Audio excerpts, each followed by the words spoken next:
안녕하세요. 절대값TV의 명품 PD 한PD입니다. 자, 최근에 그 주택시장, 금융시장, 자, 그 두 시장을 뒤흔드시는 저승사자 같은 분이 나타났어요. 한마디로 시장을 뭐 거의 쥐었다 폈다. 지금 뭐 거의 신문에 나오는 기사들이 다 이분 입에서 나오는 거예요. 바로 이분이 금융위원회 금융위원장 고승범 위원장이에요. 자, 이 금융위원회는 기재부 소속이에요. 기재부라는 데가 예산을 기획하고 금융시장을 통제하고 그런 부서라고 봐야 되지 않겠습니까? 금융시장을 어떤 통제하는 기능을 따로 분리를 해서 만든 게 금융위원회고 거기에 수장이 바로 금융위원장 고승범 위원장이에요. 예, 이분은 장관 대우예요. 그러니까 우리가 이제 실질적인 어떤 재경부 장관이라고 할까요? 뭐 그렇게 보시면 될 것 같아요. 신문에서 뭐 총리와 부총리는 거의 뭐랄까요, 존재감이 사라졌어요. 예전에 그 뭐 총리하면 뭐 대단했잖아요. 뭐 정세균 총리 때도 그랬고, 그다음에 뭐 이낙연 총리 때도 그렇고 거의 실세였잖아요. 근데 그런 존재감이 없어졌어요. 뭐 도대체 어떤 이슈거리가 없어졌다는 거죠. 뭐 그분 입에서 나오는 이야기들이 없다라는 거죠. 물론 이제 그 국내 정치에 관한, 국내 행정에 관한 것은 이제 총리가 총괄하는 것이고, 그 다음에 어떤 국가의 경제, 자, 그것은 이제 부총리가 하는 것인데, 부총리의 존재도 약해졌다. 자, 그보다 더 약해진 사람이 있어요. 바로 국토부 장관이에요. 예전에 뭐 김현미 장관 때는 그분이 거의 뭐 부총리 이상의 어떤 실세였잖아요. 뭐 거의 전국을 뒤흔들어 놨잖아요. 자, 그러다가 홍남기 부총리가 바톤을 이어받아서 갔는데, 자, 홍남기 부총리는 조금 약했죠. 정책을 오히려 이제 좌파 정부와 정책의 어떤 그 방향이 잘 안 맞아서 어떤 뭐 충돌하는 지점이 있었고, 뭐 결국엔 다 수용을 했지만, 자, 그 뭐 어떤 기획재정부에서 만들어내는 그런 정책을 추진하는 힘이 약했다라는 거죠. 이제 부총리가. 자, 그런데 이제 전면에 이제 이 고승범 위원장을 내세우면서 뭐 이제 홍남기 부총리나 뭐 김부겸 국무총리, 국무총리는 이제 그만두시면 이제 다시 또 정치계로 가야 되니까 뭐 굳이 악역을 할 필요는 없겠죠. 자, 부총리도, 홍남기 부총리도 뭐 신문에서 나온 얘기로는 뭐 내년에 지방선거에 나올 수도 있다, 뭐 그런 기사들이 나오더라고요. 그러니까 정치에도 좀 생각이 있는 것 같아요. 그러니까 또 여기서 또 뭐 악역을 할 수도 없는 거고, 그리고 이제 힘빨이 떨어졌어요. 말빨이 먹히질 않는 거죠. 이 고승범 위원장이 최근에 내놓는 그런 어떤 그 금융정책, 금융시장에 대한 어떤 통제, 자, 그것에 대해서는 좌파 정부가 뭐 반대하는 그런 발언들이 나오질 않아요. 오히려 지지를 하고 있다라는, 좌파 정부와 고승범 위원장이 같은 결로 움직이고 있다, 그렇게 보시면 될 것 같아요. 예전에는 좌파 정부에서 무슨 정책을 내놓으면 그거 특히 이제 뭐 복지정책 내놓으면 홍남기 부총리가 그거에 대해서 난색을 펴다가 뭐 그러다가 다시 이제 다 수용하는 방향으로 갔는데, 이제는 그 고승범 위원장이 칼자루를 쥐고 최전방에서 칼자루를 쥐면서 해결사로 등장을 해서 어려운 경제 상황, 그리고 꼬여가는 어떤 그 금융시장, 주택시장을 뭐랄까요, 해결해 나가고 있고, 그 뒤에서 그 좌파 정부의 그 뭐 송영길 대표, 뭐 그런 분들이 지지 발언을 해주면서 탄력을 받으면서 금융시장과 어떤 주식시장을 뒤흔들어 놓고 있다라는 거예요. 우리가 왜 이분이 등장을 했나, 이걸 생각을 하셔야 돼. 자, 이게 뭐냐면 그만큼 지금의 상황이 무척 심각한 상황이다. 자산의 버블이 굉장히 심각한 상황이고, 자산의 버블이 심하다는 것은 그만큼 너무 많은 유동성이 풀어져 있다. 자, 그리고 중요한 것은 너무 많은 돈이 풀어져 있다 보니까 인플레이션이 생긴다는 거예요. 고물가 인플레이션이 생긴다. 이거 사실 고물가 인플레이션이 일어나면은 경제적으로 굉장히 어렵게 돼요. 왜냐면 돈 가치는 떨어지고 말 그대로 이 경제가 파탄될 수 있는 거예요. 그런 그 위급한 상황을 인식을 하고 바로 이제 이 해결사를 좌파 정부에서 내보낸 것 같아요. 이 고물가 인플레이션, 그리고 심각한 자산 버블, 너무 많이 풀린 유동성, 이 양반이 나타날 수밖에 없는 상황이었던 거예요. 그리고 제가 후반부에서 이야기하겠지만 지금의 주택시장은 아무리 봐도 물론 이제 정부의 규제가 첫 번째 문제이지만, 규제로 인해서 이제 유통시장에 물량이 없어가지고 그것으로 인해서 시장이 왜곡되는 건 분명히 있지만, 자, 분명히 이 시장이 과열 구간이에요. 분명히 과열 구간이고 이상한 거래 상황들이 나타나고 있어요. 자, 그런데 그 이상한 거래 상황에 사람들이 계속 쫓아가는 거야. 자, 그 쫓아가는 이유가 뭐겠어요? 그걸 사면은 예를 들어서 이제 생활용 숙박시설, 뭐 요즘 그게 뜨겁지 않습니까? 자, 그게 사실 그렇게 프리미엄이 붙고, 뭐 거래가 완판될 뭐 그런 그 상품이 아니에요. 자, 그런데 그것도 몇천 대일이 된다. 자, 물론 이제 막 그 청약을 가지고 어떤 장난치는 부분이 있어요. 그게 막 한 사람이 5개씩 청약하고 막 그런 게까지 복수 청약이 가능하니까 부풀어지는 거거든요. 자, 그리고 그런 집들이 프리미엄이 막 붙는 것도 사실 문제가 있어요. 그 생활형 숙박시설은 말 그대로 생활형 숙박시설이지 어떤 일반 주거시설이 아니에요. 만약에 이것도 뭐 잠깐 신문에서 나왔는데, 예를 들어서 그걸 엄격하게 생활형 숙박시설로 제한을 하겠다고 하면, 그거는 생활형 숙박시설을 사신 분한테는 엄청난 악재가 될 수가 있어요. 그래서 조심해야 된다. 자, 그런 시장에 과열이 붙는다. 자, 뭐 그것뿐만이 아니라 이제 그런 시장의 과열에 대해서 내가 뒤에서 한번 언급을 하겠습니다. 뭐가 이상한 건가? 그러니까 이제 사람들이 여기서 투자를 해서 성공을 해서 돈을 버니까 그냥 투자가 될 만한 상품에 계속 돈을 쏟아붓고 있더라는 거, 쏟아붓고 있다. 자, 그러면서 인간의 욕망이 지금 뭐랄까 끝이 없이 이 불덩이처럼 타오르고 있다라는 거예요. 그게 지금 시장의 과열을 만들고 있다라는 거예요. 제가 보기에는 분명히 그런 구간이에요. 지금은 그런 가운데에서 정부가 이 고승범 위원장을 내놓을 수밖에 없는 카드라고 보면 돼요. 왜냐하면 지금 이분이 지금 내놓는 정책, 대출 규제, 뭐 심지어는 지금 전세자금 대출까지 규제하겠다고 그러지 않습니까? 그래가지고 그것 때문에 난리가 나가지고 그것은 아직 결정을 안 했다. 뭐 그런 식으로 또 유화 제스처를 취했어요. 거기다가 지금 독점 그 플랫폼 기업 카카오와 네이버도 동일 규제를 하겠다라고 하지 않습니까? 자, 이제 플랫폼의 독주를 막겠다라는 거예요, 그게. 자, 이러한 강한 정책들이 나오는 것은 어찌 보면은 그게 지금 대선 국면을 앞둔 좌파 여당에게는 별로 유리한 이야기는 아니에요. 전략적으로 보면, 어떤 정치공학적으로 보면 별로 유리한 국면이 아니다. 무주택자들이 집을 사겠다라는데 대출 규제하고, 전세로 살겠다는데 전세 대출 규제하고, 그거 뭐 서민들이 좋아하겠습니까? 그럴 수밖에 없는 상황이라는 거예요. 먼저 집값을 잡아야 되고, 자산의 거품을 막아야 되고, 그 다음에 고인플레이션을 막아야 되는 상황이 왔다라는 거예요. 우리가 이걸 충분히 지금 심각하게 인식할 필요는 있어요. 특히 고물가 인플레이션. 이분이 지금 엄청난 지금 칼날을 휘두르고 있는데, 자, 그저께 플랫폼 그 독점 기업에 대해서 유예했던 규제를 이제 시작하겠다라고, 그리고 이제 규제 법안들이 발의가 된 게 많아요. 자, 그러면서 네이버와 카카오가 시총이 한 15% 날라갔죠. 날라가고 오늘 반등을 조금 했죠. 자, 외국인들이 매도를 하게 되는 거예요. 뭐 그렇게 되면 네이버와 카카오가 뭐예요? 결국 그 플랫폼 기반으로 해서 어떤 그 사업의 문어발식 확장, 그러면서 독점력 그거 아니겠습니까? 자, 그러한 팔다리를 자르겠다라는 거죠. 자, 그러니까 주식시장이 심각하게 반응을 한 거예요. 자, 그래서 고승범 위원장이 카카오, 네이버, 토스 이런 핀테크 업체에 대해서 규제와 관련해서 앞으로 동일 규제 원칙을 적용하겠다라는 거예요. 자, 이게 문제가 뭐냐면 카카오페이에 한번 들어가 보시면, 저도 이용하는 그런 건 아니지만 이제 젊은 분들이 많이 이용하잖아요. 자, 카카오페이에 들어가면 무슨 코너가 있냐면 이렇게 보험 상품, 실손 보험 상품, 자동차 보험 상품, 펀드 상품, 이런 상품 목록들 리스트가 있어요. 그럼 그걸 클릭을 해서 상품을 검색을 해서 클릭을 해서 자기가 투자하고 싶은 상품이면 그걸 계약을 하는 거예요. 그 카카오페이 페이지에서, 그 홈페이지에서 계약을 하는 거예요. 자, 그러면 그 계약을 하면 그 금융상품은 삼성증권 거다, 교보증권 거다. 자, 그러면은 그 수수료를 따먹는 거죠. 옛날에는 예를 들어서 삼성증권 가서 계약을 했는데, 지금은 예를 들어서 카카오페이 가서, 왜냐면 그 카카오페이에 모든 금융상품이 있으니까.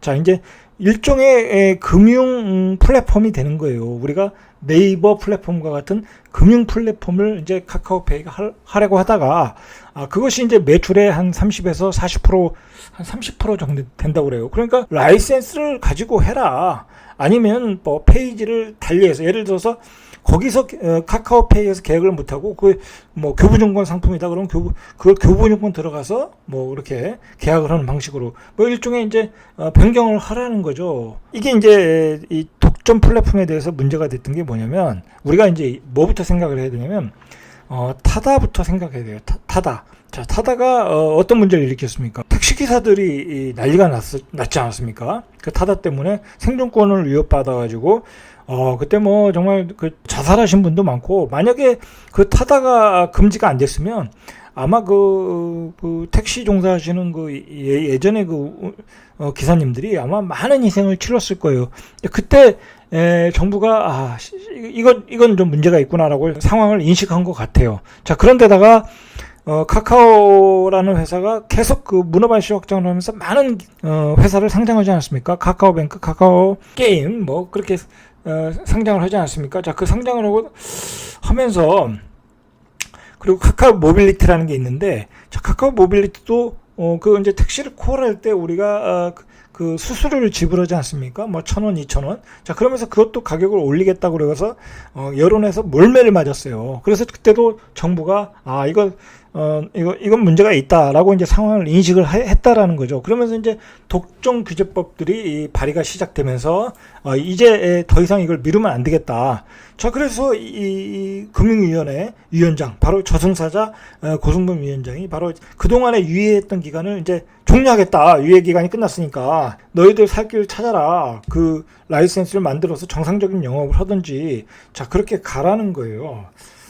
자, 그러니까 정부 입장에서도, 지금 좌파 정부 입장에서도 그게 결이 맞아요. 왜 그러냐면 이건 뭐 이제 제가 다른 얘기지만, 제 개인적인 의견이지만, 이 플랫폼 기업이라는 게 이게 일자리 창출이 안 돼요. 뭐 카카오뱅크라는 것도 사실 뭐 인터넷 은행이잖아요. 뭐 지점도 하나도 없는 거잖아요. 어떤 그 지역 지점이 없는 거잖아요. 말 그대로 인터넷 뱅킹이잖아요. 자, 그러다 보니까 이게 일자리 창출이 안 돼요. 근데 그 기업이 다 독점을 한다. 그럼 어떻게 되겠어요? 일자리 창출이 안 되는 거예요. 자, 그리고 예를 들어서 이 금융상품도 이 플랫폼을 기반으로 한 기업들이 다 독점을 한다. 자, 그러면 그거 어떻게 했어요? 그 금융상품을 팔던 뭐 회사 아니면 영업사원, 자, 그런 사람들의 일자리가 다 날아가는 거예요. 자, 그런 반대 여론이 분명히 금융계에서 있었겠죠. 그게 아마 반영돼서 고승범 위원장이 이렇게 칼날을 휘둘렀던 거예요. 그러니까 이제 플랫폼을 기반으로 한 독점 기업들, 자, 그런 것들은 이제 꽃놀이패가 다 끝나간다라고 보시면 될 것 같아요. 자, 이게 결국 이게 우리가 어디에서 경험했어요? 바로 그 배달의 민족에서 경험했잖아요. 그 배달의 민족이 독점을 하면서 뭐 요기요도 있었지만, 자, 그러면서 거기서 수수료를 떼가는 바람에 그 일반 음식점 고생하시는 자영업자들의 수익이 줄어들었잖아요. 우리 일반인들은 편하게 누리지만, 자, 이것도 부동산도 마찬가지예요. 부동산도 뭐 직방이라는 데가 플랫폼을 만들어서, 뭐 이건 좀 다른 형태겠지만 그렇게 해서 또 하면 일반 부동산들은 다 어떻게 되겠어요? 다 이제 굶어 죽는 거예요. 그렇게 되면. 자, 그런 병폐가 계속해서 나타날 수 있다라는 거야. 자, 그러니까 정부가 이제는 뭔가 플랫폼의 어떤 기반으로 하는 회사들이 너무 커졌다. 자, 여기서 독점적인 법안을 좀 독점을 규제할 수 있는 법안을 만들자라는 이야기들이 나올 수밖에 없는 상황이었어요. 여론이 안 좋았다라는 거예요. 그리고 이런 플랫폼을 기반으로 한 회사들, 자, 그런 회사들 때문에 결국은 어떤 사회 양극화가 이루어지고 있는 거예요. 뭐 이런 기업들에서 결국은 이제 막 급여의 차이가 많이 나잖아요. 뭐 굉장히 많은 급여를 받고 제조업은 또 이렇게 사양길로 가는 그 회사들은 또 급여가 줄어들고 뭐 그런 문제도 있고, 그리고 이 제조업이 쇠퇴하고 있잖아요. 그리고 이런 기업들이 그렇게 일자리를 많이 창출하지 못한다. 자, 그런 점에서 거시적인 경제를 생각할 때 문제의식을 갖기 시작했다. 좌파 정부도. 그렇게 보시면 될 것 같아요. 자, 그것을 주도하시는 분이 바로 고승범 저승사자다라고 보시면 될 것 같아요. 그리고 이분이 실질적으로 실질적으로 이렇게 시장의 유동성을 축소하려고 하는 대책을 세우고 실행하려고 하는 것은 지금 인플레이션의 우려가 아주 크다라는 거, 아주 크다. 한국은행은 어떤 기조적 물가지표가 지난해 봄 코로나 충격 영향으로 오름세가 조금 둔화됐다가 다시 급격하게 증가를 하고 있다는 거예요. 올 3월 이후에 빠르게 확대되고 있다. 자, 지금 그 원자재, 뭐 철강, 가스, 석유, 가격이 지금 급등을 하고 있어요. 자, 코로나 바이러스로 또 공장이 제대로 안 돌아가잖아요. 그리고 경기 반등으로 또 소비는 많아지고, 그리고 돈 가치가 떨어지니까 당연히 가격이 올라갈 수밖에 없죠. 자, 그래서 이거를 걱정을 해서 어떤 금융시장의 대출 규제, 유동성을 축소할 수밖에 없는 움직임으로 갔다. 자, 이런 것은 바로 이게 중장기적인 거시경제의 안정에 기여하려는 그런 목적으로 일단 보셔야 될 것 같아요. 이게 물가가 안 잡히면 이게 굉장히 힘들어져요, 경제가. 주택담보대출, 전세자금대출을 이제 축소를 하고 막고 있는데, 자, 그러면 이제 집값이 좀 잡혀야 되지 않겠습니까? 자, 근데 집값은 여전히 폭등 중이라는 게 문제예요. 그러니까 이 시장은 지금 정부가 통제하는 시장이잖아요. 부동산 시장은. 이게 통제를 하다 보면 이건 그냥 난치병 환자야. 도저히 이걸 바꿀 수가 없는 거야. 무슨 대책이 나와도. 그걸 이번에 이제 배준 거예요. 아무리 축소를 해도 안 되더라. 자, 그 대출을 축소하고 전세자금 축소하니까 어떻게 되겠어요? 사람들이 더 갭 투자를 하는 거야. 사람들이 집을 사려는 사람들이 대출이 안 나오니까 내가 못 들어가더라도 전세를 껴서 갭 투자해서 미리 사놓자, 그런 식으로 가고 있더라는 거야.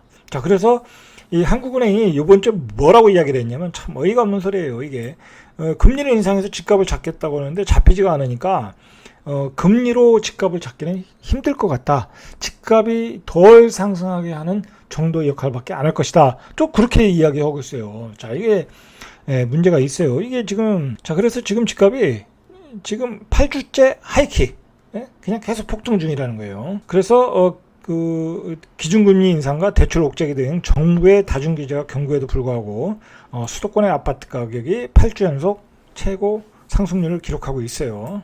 수도권 아파트 가격은 역대 최고 수준인 지난주 주간 상승폭 0.40. 이게 이제 역대 상승폭이에요. 근데 이게 8주 연달아 최고 상승폭을 가지고 있다고 그래요. 자, 그러니까 상승폭이 커요, 지금. 자, 정부 기관인 부동산원에서도 기준금리 추가 인상 우려 등으로 거래 그 활동은 줄어들었다. 자, 그러나 그 지역별 인기단지의 신고가 거래와 전세 가격 상승, 그리고 매물 부족, 바로 이거예요. 이거로 서울의 아파트 가격 상승세가 지속되고 있다라고 보시면 돼요. 자, 그리고 이게 그 부동산 그 아파트 매매 수급 지수도 107.2로 지난주보다 0.7포인트 올랐다라는 거. 시장에서 사려고 하는 사람들이 더 늘었다라는 이야기예요. 그 존재감이 없던 그 노영욱 그 국토부 장관. 도대체 요번에 국토부 장관은 무슨 일을 하고 있는지 모르겠어요. 뭐 예전에 김현미 장관 엄청난 일을 했잖아요. 뭐 맨날 신문에 나오고 그랬잖아요. 뭐 대책도 발표하고. 자, 근데 요번에 국토부 장관은 도대체 존재감이 없어요. 뭐 그 전에 변영일 장관인가요? 뭐 그 양반도 무슨 뭐 공공재개발 해가지고 얼마나 전면에 나서서 그 공공주택을 뭐 공급하겠다고 그렇게 이야기까지 하고 나갔어요. 물론 LH 사태로 물러났지만. 자, 그런데 이 장관은 별로 이렇게 뭐랄까요? 신문에 나오진 않는데 오늘 나왔어요. 이 무슨 간담회를 했냐면, 자, 이 노영욱 장관이 현대건설, 뭐 포스코, 뭐 개능건설, 자, 건설사들을 다 모아가지고 공국기관 간담회를 개최했어요. 이거 제가 저번 주인가요? 이야기했어요. 내가 사무관, 뭐 과장이라면 나는 건설회사들을 다 모아서 그 민간 공급을 촉진하는 정책, 촉진하는 그 대책을 그 사람들과 상의해서 빨리 공급을 하도록 가지고 보유하고 있는 토지를 가지고 빨리 공급을 하도록 유도를 하겠다라는 이야기를 제가 저번 주인가 했어요. 자, 그런데 제 방송을 봤는지 안 봤는지는 모르겠지만 지금 그걸 하고 있는 거예요. 지금 이 사람들이 지금 그걸 하고 있는 거예요.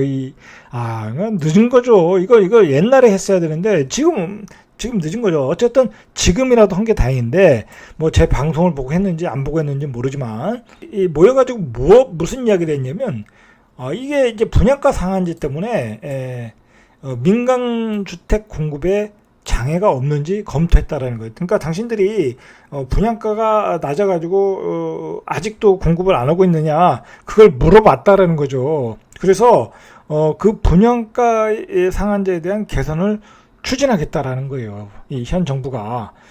이거 분양가 상한제 누가 정했어요? 김현미 장관이 정했잖아요. 자, 그 서민들을 위해서 너무 고분양가다 해서 분양가 상한제를 정했잖아요. 자, 그런데 그것을 지금 완화하겠다라는 얘기예요. 이제 규제들이 하나하나씩 지금 철회되고 있는 거예요. 철회되고.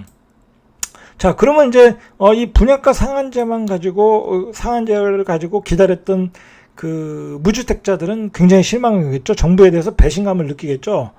분양가가 올라갈 것이니까. 그러니까 이 또 분양가 상한제를 또 완화한다는 얘기는 기존의 아파트 분양가가 올라가고 그 분양가가 올라간 만큼 구축도 또 올라갈 수 있다라는 거예요. 가격을 자극할 수 있는 요소는 있다. 자, 그러나 정부 입장에서는 안 할 수가 없다. 왜냐하면 공공에서 공급하는 것은 너무 시간이 지체하고 한계가 있다. 그러니까 민간이 개발이 촉진하도록 정책 방향을 바꿔나가기 시작했다라는 거예요. 자, 일단 이렇게 되면 이제 무슨 얘기가 나왔냐면 둔촌동에 12,000가구를 지금 그 분양을 못 하고 있지 않습니까? 분양가가 너무 낮다고 둔촌동의 조합에서는 한 평당 4,000을 원하는 거죠. 그래서 5급 평형이 지금 9억을 예상하고 있다는 거예요. 이렇게 되면 평당 4천만 원이 되면 자, 이거 그래서 또 난리가 났어요. 서민들은 5구 사이즈를 9억에 사야 된다. 이거 쉽지 않은 거죠. 그렇지 않습니까? 이 9억이면 옛날에 강남에 샀는데 이제 5급 평형을 9억에 사야 된다. 그것도 청약 경쟁률이 대단할 거 아니겠습니까? 이 정부만 믿고 기다리면 아무 의미가 없는 거예요. 이렇게 그 손바닥 뒤집듯이 다 뒤집어 버리잖아요. 그냥 자기들이 급하면 다 뒤집는다. 이 좌파 정부는 이 간담회를 열었다라는 게 중요한 거예요. 자, 이 고승범 위원장이 들어서면서 이제 막 강경한 대책들을 내놓고 있잖아요. 플랫폼 기업이라든지 금융시장에 대해서. 이게 별로 막힘이 없어요.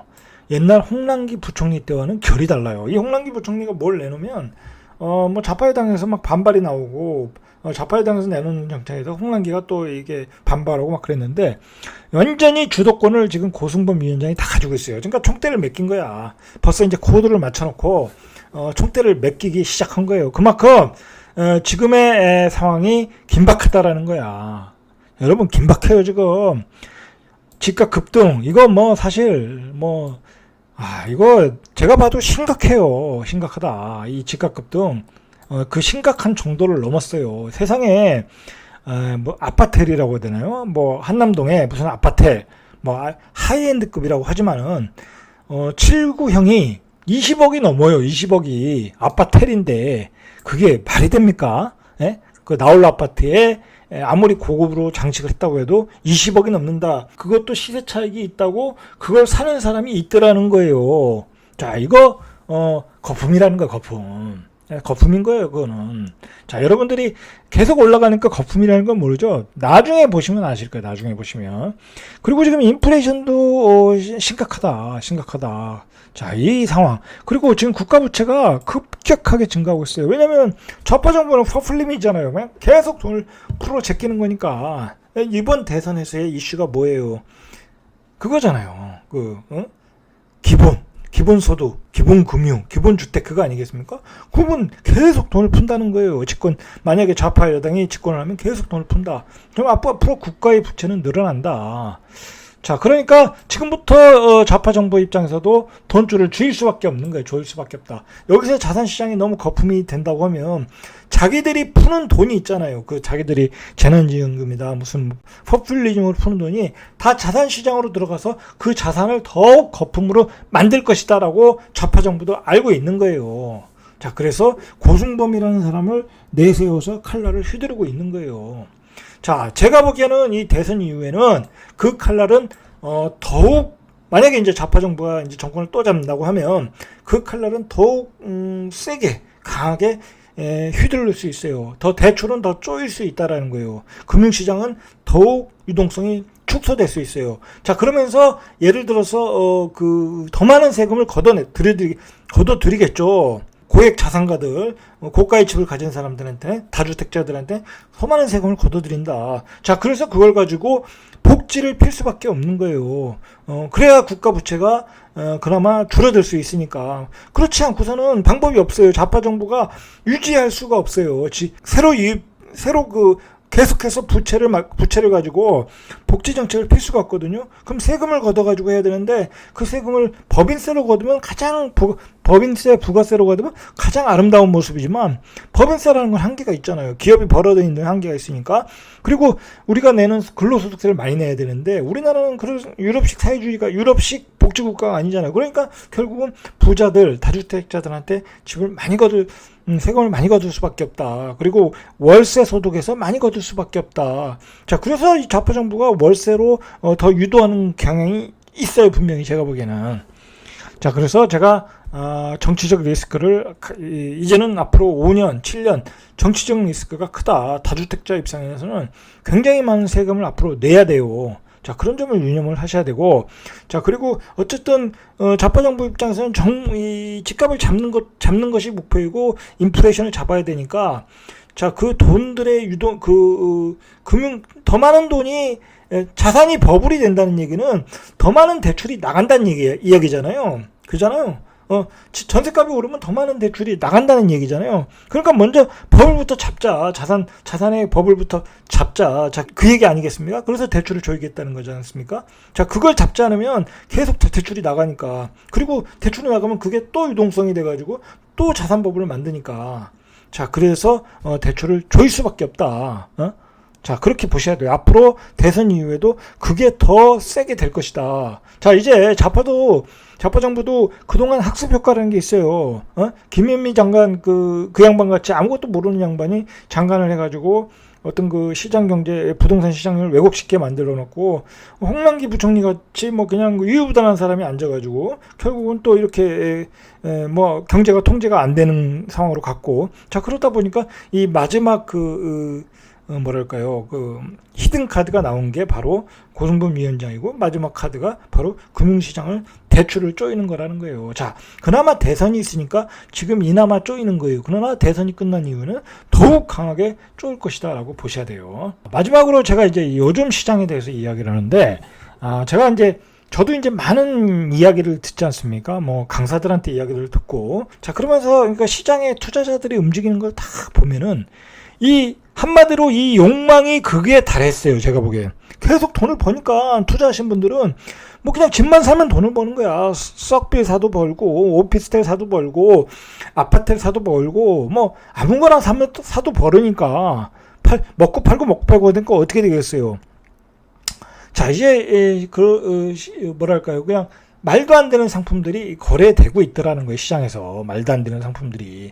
바로 이게 생활형 숙박시설. 정부도 이걸 인식해가지고 생활형 숙박시설을 이제 더 이상 짓지 못하게 법률을 지금 준비 중이고, 그리고 예를 들어서 정부 입장에서 생활형 숙박시설에 대한 규제도 나올 수가 있어요. 자, 아까도 말했듯이 하이엔드 7구 스타일이 20억인 세상, 이런 것들, 이거 사실 옛날에 졌으면 옛날엔 이런 거 시행도 못했어요. 대한민국이 무슨 유럽도 아니고, 뉴욕도 아니고, 하와이도 아닌데, 이런 고급형 주택을 20억에 산다. 자, 그런 사람들이 얼마나 되겠냐, 이거죠. 자, 그리고 지금 너무나 많은 돈이 풀리고, 너무나 많은 유동성이 시장에 풀리다 보니까, 세상에 서울의 반지하가 전세가 역세권을 기준이겠죠. 반지하 전세가 1억이라는 거예요. 1억이다. 옛날에 3천만 원도, 집값이 3천만 원도 안 하는데 전세 가격이 1억이다. 이게 도대체 저는 이해가 안 가, 이해가. 어떻게 하다 이렇게 됐는지. 그리고 요즘 서울의 그 역세권 빌라도 조금 괜찮은 게 3억, 4억 줘야 돼요. 그리고 원룸도 전세가가 1억 4천, 5천이에요. 자, 이런 상황을 우리가 어떻게 이해를 해야 되겠냐. 자, 바로 고물가 인플레이션이라는 거예요. 고물가 인플레이션. 너무 많은 돈을 시장에 풀어놓으니까 이런 현상이 결국 생긴 거예요. 자, 그래서 정부가 고승범이라는 저승사자를 내놓고 그분을 전면에 내세워서 그걸 찾겠다고 하는 거예요. 자, 앞으로 그분의 움직임을 우리는 지켜봐야 돼요. 어떻게 움직이는지. 자, 그것에 따라 시장에 큰 충격을 줄 수가 있어요. 특히 대선 이후에는. 자, 오늘은 여기까지 이상 절대값 튜브의 명품 PD 한 PD였습니다.